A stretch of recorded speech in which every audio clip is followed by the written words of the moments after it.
شيخ بيقول: أول ما وصلنا بلد من دول الخليج سمعنا عن عزا ورحنا نعزي. الراجل بقول له: البقاء لله في ابنك يا حاج.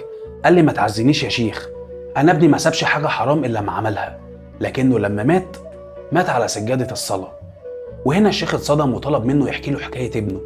الراجل بيقول له: ابني كان اسمه سعد، وكل يوم كان يرجع سكران وخمرة وحشيش ومخدرات، ما سابش حاجة غلط إلا وعملها. كل يوم يصح أمه بالضرب عشان تعمل له أكل هو وأصحابه الفاسدين. كل يوم مراتي كانت بتدعي له بالهداية وتعيط. وفي يوم ابني سافر دولة أوروبية واتجوز واحدة وما كانش بيكلمنا خالص. وكل يوم مراتي تفضل تقول: يا رب ابني يا رب قلبه بين ايديك، يا رب ما تسيبوش واهديه، يا رب اهديه ورجعه يا رب لطريق الصح. لغاية لما في يوم من الأيام قرر يرجع بعد غياب 4 سنين. مراتي من الفرحة ما كانتش مصدقة نفسها، لكن ابني برضه كان على نفس الحال، فساد وضياع أخلاق وقلة دين. وكل أصحابه اللي شبهه هنا فرحوا قوي برجوعه. وفي يوم وهو قاعد مع شلته عدى عليهم راجل وقال له: أنا هسألك سؤال واحد بس، لما تموت هتقول لربنا إيه؟ قوتك، أصحابك، فلوسك، وأي حاجة مش هتكون معاك، هتعمل إيه وقتها؟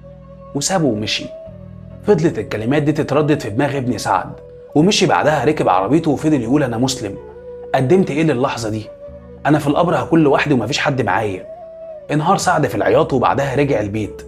أول حاجة عملها دخل وطى وباس رجل أمه، وفضل يقول لها: أنا مش هزعلك تاني وسامحيني يا أمي، أنا مش هشتمك تاني ولا هعمل أي حاجة تغضبك، أنا ربنا هداني خلاص.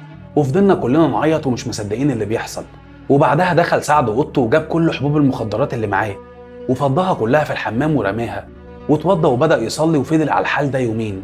بعدها جاب صحابه وفضل يكلمهم، قال لهم: مين اللي كان بيخليكم تعملوا الغلط؟ مش أنا. مين اللي كان بيجيب لكم المخدرات دي؟ مش أنا. مين اللي كان بيضحك قدامكم؟ مش أنا.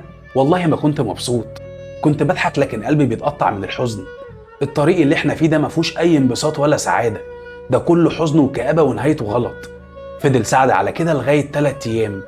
أغلب صحابه رجعوا وتابوا على إيده تاني، وكانت توبتهم توبة حق وما رجعوش بعدها للحرام تاني. 5 أيام بس عدوا على هداية سعد.